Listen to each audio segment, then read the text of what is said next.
হরিনামের মহিমা কি তা আজকে আমি আপনাদের শিক্ষামূলক একটি কাহিনীর মাধ্যমে শ্রবণ করাবো।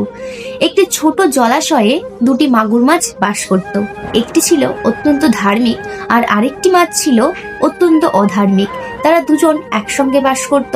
ধার্মিক মাছটি স্বভাবতই সবসময় ভগবানের নাম গুণকীর্তনই করত, আর অধার্মিক মাছটি সবসময় ছিল তার বিপরীত দিকটা। তো ধার্মিক মাছটি সবসময় সেই অধার্মিক মাছটিকে বলতো, কিরে ভগবানের নাম গুণকীর্তন কর, তাহলে অবশ্যই ভগবানের চরণ পাবি। কিন্তু সেই অধার্মিক মাছটি বলতো, ধুর, আমার দ্বারাই এসব হবে না, আমি আমার জীবনটাকে উপভোগ করতে চাই। তো এই কথাটি অধার্মিক মাছটি বারবার করে বলার সত্ত্বেও ধার্মিক মাছটি বারবার তাকে হরিনাম করার কথাই বলতো। তো একটা দিন একটু রেগে গিয়েও অনিচ্ছা সত্ত্বেও সেই অধার্মিক মাছটি বলল, বেশ, তোর সাথে আমি আজকে থেকে হরিনাম করব।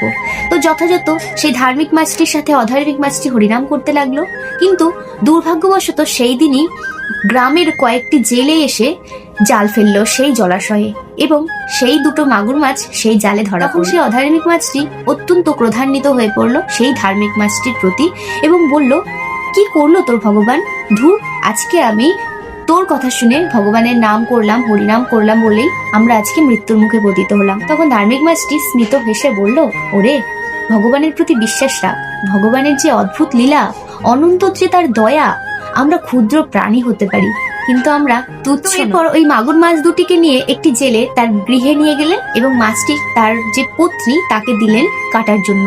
মাছটিকে যেই মুহূর্তে কাটতে যাবে ঠিক সেই মুহূর্তেই দুজন মাগুর মাছ কথোপকথন করছে যে আমাদের আজকে মৃত্যুর হাত থেকে কেউ রক্ষা করতে পারবে না।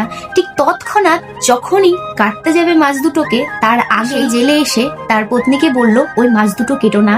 গ্রামের জমিদার বলেছে তার পুকুরে যদি এই দুটো মাগুর মাছকে ছাড়া যায় তাহলে অনেক টাকা সে উপহার হিসেবে দেবে।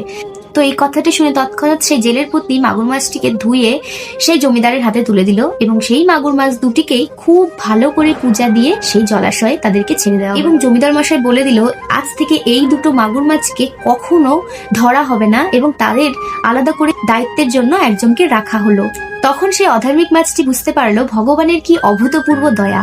ভগবান যদি আজকে না দয়া করতো আমাদের প্রতি, তাহলে আমরা কখনোই মৃত্যুর মুখ থেকে ফিরে আসতে পারতাম না। এবং সে তৎক্ষণাৎ সেই ধার্মিক মাছটির কাছে স্বীকার করলো যে হ্যাঁ, বিপদের সময় আমরা যদি ঈশ্বরকে স্মরণ করি বা আমরা সারাক্ষণ যদি ঈশ্বরের নাম জপ করি, হরিনাম করি, তাহলে অবশ্যই আমাদের ভগবান রক্ষা করবে, সর্বদাই ভগবান আমাদের পাশে থাকবে।